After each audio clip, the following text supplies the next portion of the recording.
You thought things would feel different by now. You thought that once life finally started working, you would too. But instead, there it is, that quiet, hollow space inside you, growing louder the better everything gets. And you don't understand why. Because nothing is wrong. And that's exactly what feels wrong. You wake up, and the world no longer fights you the way it used to. The chaos has settled. The uncertainty has softened. You've built something, stability, routine, maybe even success. You've done what you were supposed to do. And yet, somewhere beneath the surface, something in you resists it. Not loudly, not dramatically, but persistently, like a dull ache you can't locate. You scroll through your life like it belongs to someone else. You look at your relationships, your progress, your environment, and there's a strange detachment, as if you're observing yourself from a distance. You should feel fulfilled. You don't. And that quiet contradiction begins to disturb you. Because suffering made sense. Struggle gave you direction. Pain gave you identity.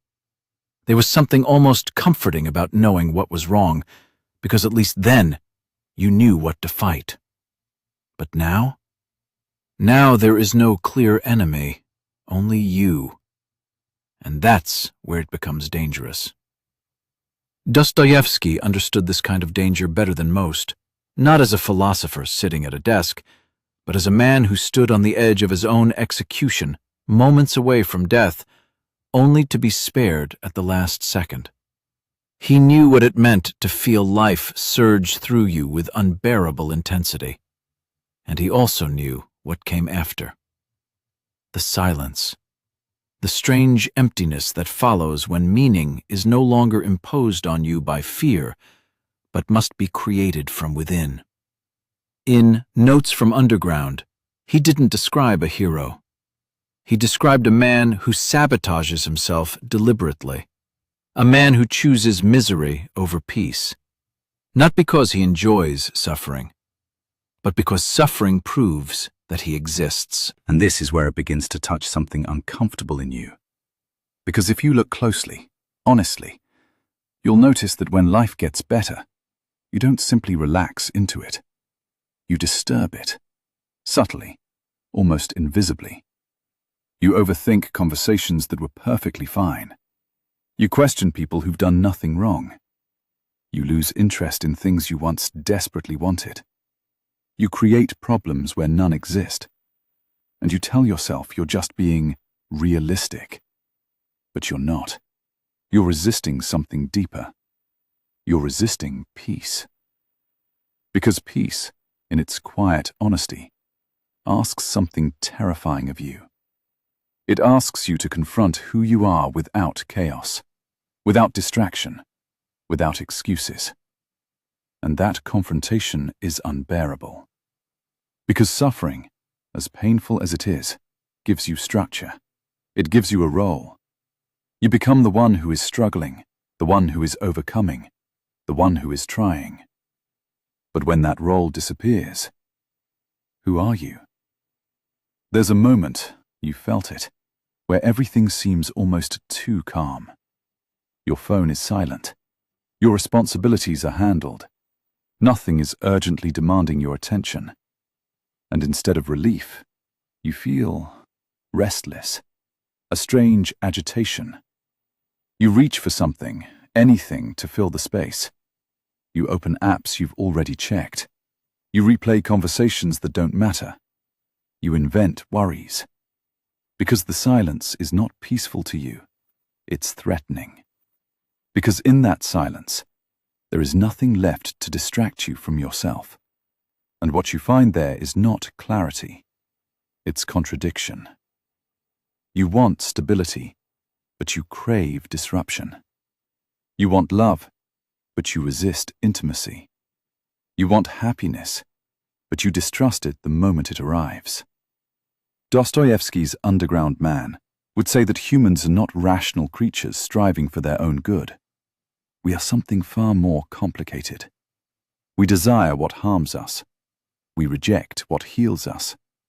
Not out of ignorance, but out of a deep, almost defiant need to prove that we are free. Because true freedom, he suggests, is not choosing what's good for you. It's choosing even when it destroys you. And that idea lives quietly inside you. You don't always act in your best interest, not because you don't know better, but because part of you refuses to be predictable, refuses to be controlled even by logic, even by your own desires. You tell yourself you want things to get better, but when they do, you feel trapped by them. Because now there's something to lose. Now there's something to protect. And protection requires responsibility. It requires consistency. It requires you to become someone stable. And that terrifies you more than chaos ever did. Because chaos is familiar. Chaos asks nothing of you except survival. But stability? Stability asks you to choose who you are every day, and to keep choosing it, without collapse, without excuse, without escape. There's a quiet moment in everyday life where this reveals itself. You're in a relationship that is calm, supportive, even loving. No drama, no unpredictability. And suddenly, you feel distant. You start questioning it. Is this really right? Is something missing? Why doesn't it feel intense enough? And what you're really asking is not whether the relationship is wrong. You're asking why it doesn't hurt. Because somewhere along the way, you learned to associate depth with suffering, intensity with meaning, pain with truth.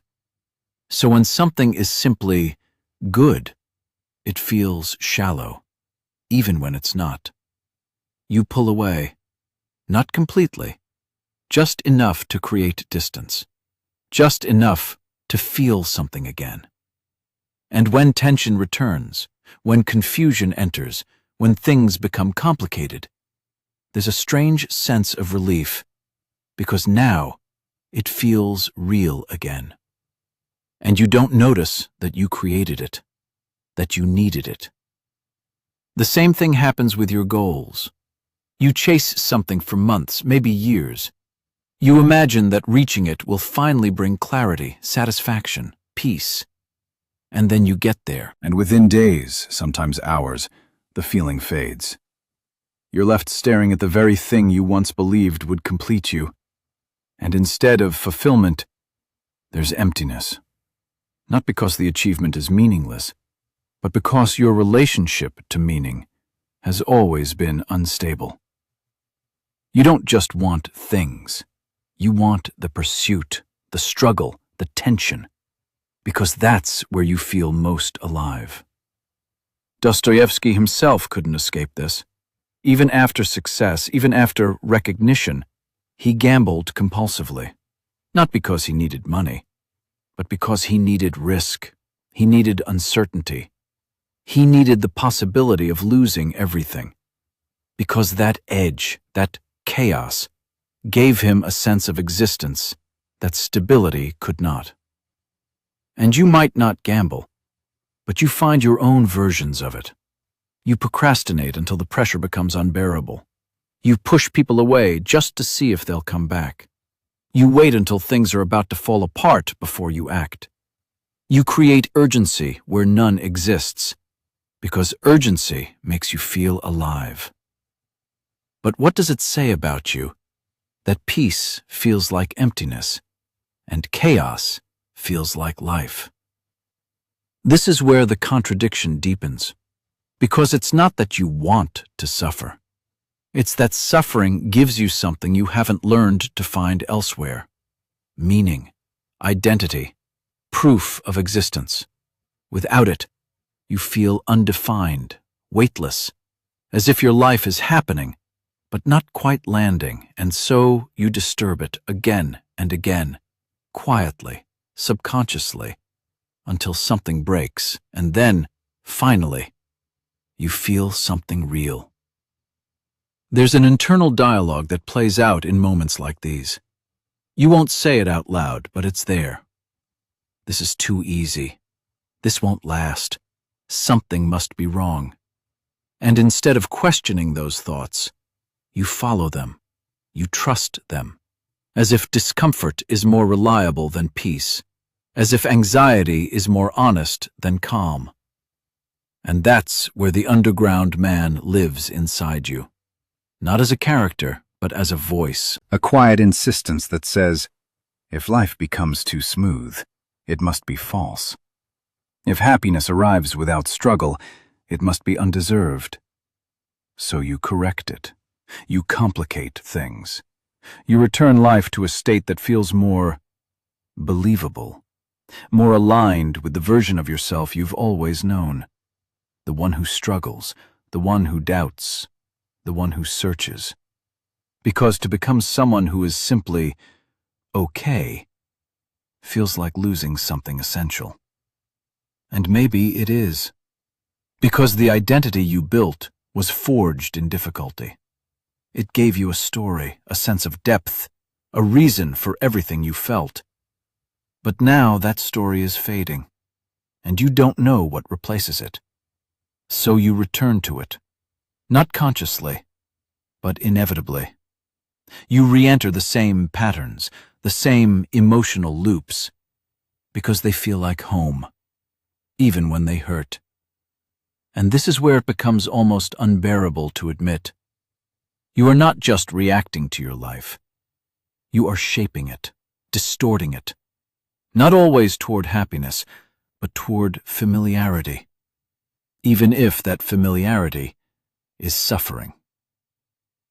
There's a moment, you've lived it, where everything could simply continue peacefully, where nothing needs to be fixed, where no problem exists, and instead of accepting it, you feel the urge to interfere, to test it, to shake it, as if you need to prove something.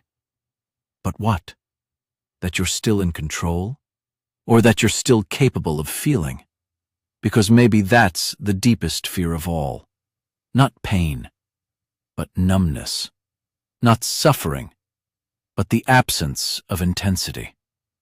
And so, you choose intensity, even when it costs you everything. Dostoevsky believed that humans would rather choose suffering over a life that feels mechanical, predictable, safe, because safety can feel like a kind of death, a slow fading, a loss of will.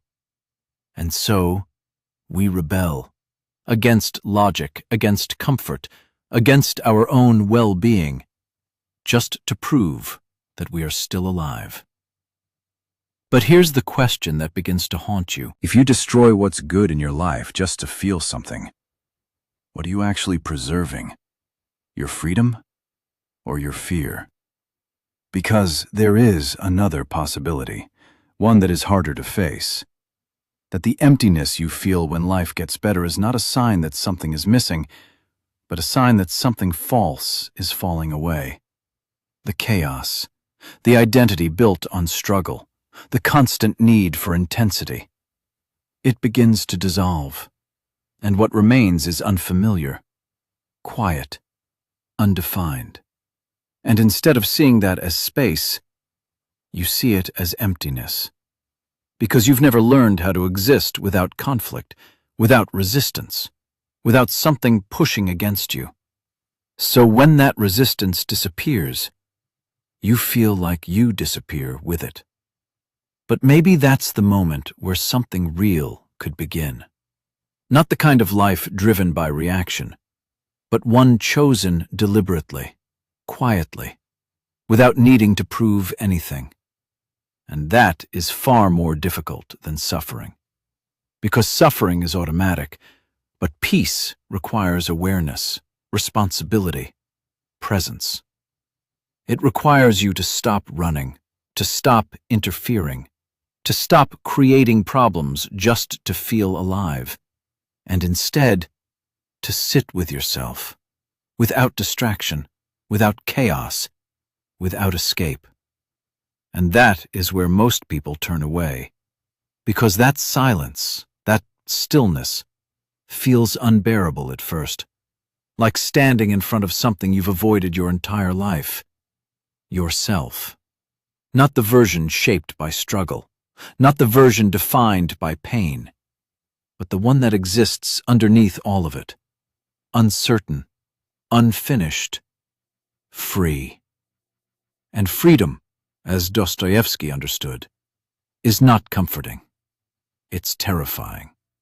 Because it removes every excuse, every justification, every story you've told yourself about why things are the way they are, and leaves you with a single, unbearable truth.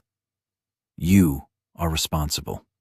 Not just for what you do, but for what you choose to destroy, and what you choose to preserve. So the next time you feel that emptiness creeping in as your life begins to improve, the next time peace feels strange, almost threatening, ask yourself something you might not want to answer. Are you really empty? Or are you just no longer distracted enough to avoid yourself? Because maybe the problem isn't that your life has become too quiet. Maybe it's that, for the first time, you can finally hear what's been there all along.